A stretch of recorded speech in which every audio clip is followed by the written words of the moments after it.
Look, I just got the letter on Friday and I didn't know how to tell you. How's it going? 안녕하세요 여러분, 리크입니다. 오늘 영상은 뭔가 이렇게 리뷰를 하기 위한 게 아니라 제가 흥미로운 기사를 봐서 여러분들이랑 한번 의논은 좀 이상하다, 의견을 나눠볼까 싶어서 촬영을 하게 됐습니다. 뭐 제 채널에 관심 있으신 분들은 아시다시피 현재 노트 8과 갤럭시 노트 8과 아이폰 10 비교 영상 시리즈를 계속 올리고 있는데요. 원래 순서대로라면 지금 이제 노트 8과 아이폰 10 카메라 비교 영상이 올라가야 되는데, 공교롭게도 12월 4일 날 이제 GD넷 코리아에서 갤럭시 노트 8 아이폰 10보다 뛰어난 8가지 이유, 무려 8가지 이유에 대해서 기사를 냈는데, 저도 지금 노트 8과 아이폰 10을 같이 사용하면서 비교하고 있는 입장에서 이런 기사가 터지니까 과연 뭘까? 내가 놓친 게 있을까 싶어서 유심히 읽다가 조금 이해가 되는 부분도 있고, 이런 걸 기사로 내도 되나? 라고 할 정도로 말도 안 되는 게 있어서 한번 간단하게 요거 읽어보면서 리뷰를 해보겠습니다. 리뷰라보다기엔 분석을 해보겠습니다. 물론 자기들이 쓴 글은 아니에요. 그 이름이 뭐더라? 미국의 명품 경제 사이트 코츠에서 뭐 이제 삼성폰이 더 낫다, 아이폰 10에 대해 비싸고 오류가 많은 운영체제를 가지고 있다, 뭐 꼬집었다. 이미 여기서 이 기사는 사실 밸런스 있는 기준이 아니라 이미 삼성 편을 들어주는 것 같은데, 한번 이유를 한번 보겠습니다. 첫 번째 이유는 홈 버튼이라고 합니다. 가장 먼저 꼽은 건 홈 버튼이었다. 잘 아는 대로 아이폰 10은 홈 버튼이 없다. 자, 아이폰 10은 홈 버튼이 없는 게 맞습니다.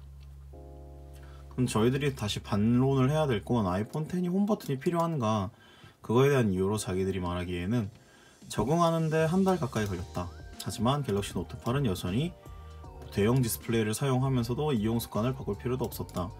정말 이게 영문 문장으로 어떻게 되어 있는지 모르겠어요. 근데 뭐 말 자체가 웃긴 게, 여전히 대형 디스플레이를 사용하고 있다. 홈 버튼 이야기하고 있는데 이게 뭔 소리지? 아, 아이폰 10이 홈 버튼을 없애서 대형 디스플레이를 사용했다, 이런 식으로 얘기를 하는데, 자, 저는 일단 첫 번째로 이 노트 8의 비교 대상이 뭔지가 궁금을 해요. 노트 8의 비교 대상이 과연 아이폰 10을 기준으로 한 건지, 아니면 갤럭시 S8이든 아니면 그전 걸 하던 건지 좀 궁금한데, 저는 생각하기에 그 고객에게 어필을 하기 위해서는 일단 노트 8의 비교 대상은 창을 띄워놨지만 갤럭시 노트 FE, 뭐 안타까운 사연의 주인공인 노트 FE가 아닌가 싶어요. 아시다시피 노트 FE는 물리적 버튼이 유지가 돼 있었어요. 이게 저희가 알고 있는 갤럭시의 1부터 7까지, 노트 7까지의 기본 포맷입니다. 이게 이제 이 GD넷 코리아에서 번역을 하면서 얘기를 해줬어야 되는 건데, 이런 물리적 버튼이 있었던 것이 이제 노트 8에 유지가 되어 있다, 이런 식으로 비교를 해야 되는 거고, 사실 아이폰 10에서 비교할 수 있는 건 얘는 이런 물리적 버튼이나 뒤로 가기 버튼 자체가 없잖아요. 비교 대상이 잘못됐다는 거죠, 제 생각엔.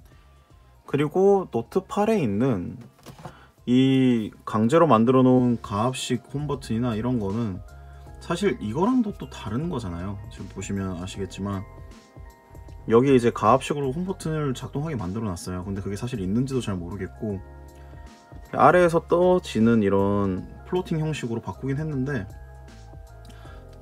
상대적인 관점에서 봤을 때 저는 이게 더 적응하기 어려워요. 늘 저 노트 5부터 써왔는데 이 홈 버튼이랑 이 물리 버튼이 되게 편했거든요, 저는. 근데 저런 식으로 가상으로 올리면서 사실 다른 여타 구글 폰들이랑 차이가 없어진 거예요. 그래서 오히려 저는 그게 일체화를 시키기 위함인지 뭘 위함인지 잘 모르겠는데, 오히려 홈 버튼을 없애서 더 손실을 본 거는 갤럭시 시리즈라고 생각을 해요. 왜냐하면 기존 물리 버튼이나 홈 버튼을 없앴다는 건 어떻게 보면 안타까운 일이고, 그리고 이상하게도 지문인식 센서가 뒤로 가버리는 의아한 현상을 만드는 건 오히려 갤럭시라고 생각을 하거든요. 그리고 뭐 아이폰 10을 잘 적응하기까지 한 달 가까이 걸렸다고 했는데, 제 이전 영상에서 보시면 아시겠지만 1시간이면 충분합니다. 사실 이거는 조금 과한 표현이 아닌가 그런 생각이 드네요. 헤드폰 잭 같은 경우도 자 이유를 한번 볼게요. 삼성은 헤드폰 잭을 남겨놓으면서 방수 기능을 유지했다. 자, 애플 측에서 공식적으로 방수 기능을 자기들이 못 만들어서 이어폰 잭을 없앴다는 얘기는 하진 않았어요. 사실 그건 자기들한테 마이너스니까.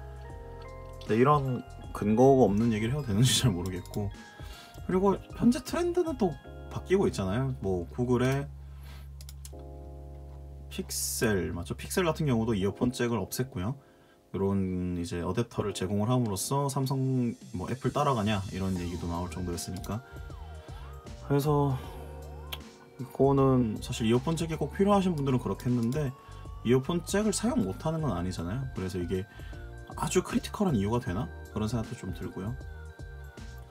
3번이 제일 특이했어요. 그 애플의 디스플레이를 삼성이 만들었기 때문에 노트8과 비슷하고 전혀 안 비슷한데 제가 보기엔 사용하면서 전혀 다른 느낌이고, 그리고 분명히 애플 측에서 얘기하기로는 삼성에서 만들었지만 자기들이 되게 커스터마이징을 많이 했다고 했어요. 노치 부분도 마찬가지고 그게 장단점이 될 수는 있겠지만, 그 다음에 뭐 이것도 맞는 말이긴 해요. 이게 뭐 와이드 TV를 손에 쥐고 있는 느낌이다. 크고 좋아요. 유튜브가 아예 잘려서 나오더라고요. 너무 크기 때문에 그런가 싶기도 하고, 그게 오히려 노치보다 더 심한 거 아닌가 그런 생각이 듭니다. 카메라 같은 경우는 이제 제가 리뷰를 할 거니까 요거는 일단 넘어갈게요. 이것도 되게 주관적으로 얘기를 했더라고요. 뭐 노트8이 더 뛰어나니 많이. 요거는 제 다음 리뷰에서 한번 비교를 해보도록 할게요. USB Type-C 포트는 맞는 말이에요. 사실 제가 C-타입 포트가 되어 있는 제품들을 써보면 상당히 빠르고 타입 A, 타입 B보다 훨씬 좋은 건 맞아요. 근데 재밌는 건 노트8을 사시면 그 안에 타입 C to 타입 C가 들어있는 게 아니에요. 타입 A to 타입 C란 말이죠. 그럼 이렇게 맥북에다가 물릴 수가 없어요. 없는데 뭐 자기는 USB 타입 C랑 노트8이랑 맥을 동시에 충전할 수 있다. 충전기로 노트를 충전할 수는 있겠네요. 근데 그 과전류 되지 않나? 되게 전압이 센데. 이게 정확한 이유인지 모르겠고, 사실 그리고 뭐 한국에서는 맥북 프로 터치바 이 모델을 많이 쓰질 않는데, 그래 이유 될 수 있겠다. 구글 어시스턴트 시리 이거도 되게 주관적인데 저희는 이제 한국말로 비교를 해야 되잖아요. 저는 사실 빅스비를 꺼놓고 쓰거든요. 빅스비가 처음에 시리를 겨냥하기 위해서 되게 잘 만든 거는 맞았어요. 근데 되게 버벅거리고 되게 스트레스 받게 했어요. 시리는 그에 비해서 구동력이 이것도 되게 주관적인 표현일 수 있겠지만 구동력이 되게 빠르고 괜찮긴 한데 빅스비만큼 그렇게 활용도가 높지 않은 건 사실이에요. 그리고 구글 어시스턴트 같은 경우는 제 다른 영상 중에서 구글 홈 리뷰가 있어요. 그거 보시면 아시겠지만 좀 답답해요. 되게 거기 적혀있는 매뉴얼대로 읽어도 잘 못 알아들을 때가 많고, 요구하는 권한이 너무 많고, 음악 하나 틀려고 해도 유튜브 레드를 가입을 해야 되고, 그런 것들이 있기 때문에 저는 이거에 대해서 동의하지 못하겠습니다.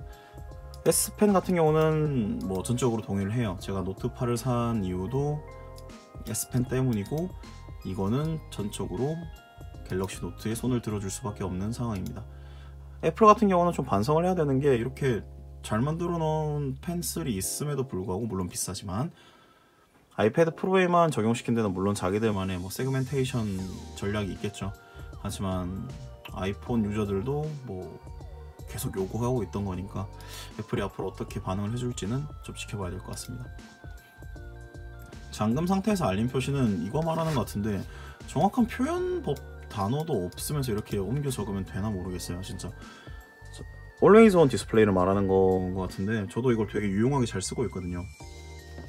확상 달력 없어도 이렇게 항상 켜져 있으니까. 자, 전력 소모할 필요가 없다. 이거는 정확한 표현이 아니에요.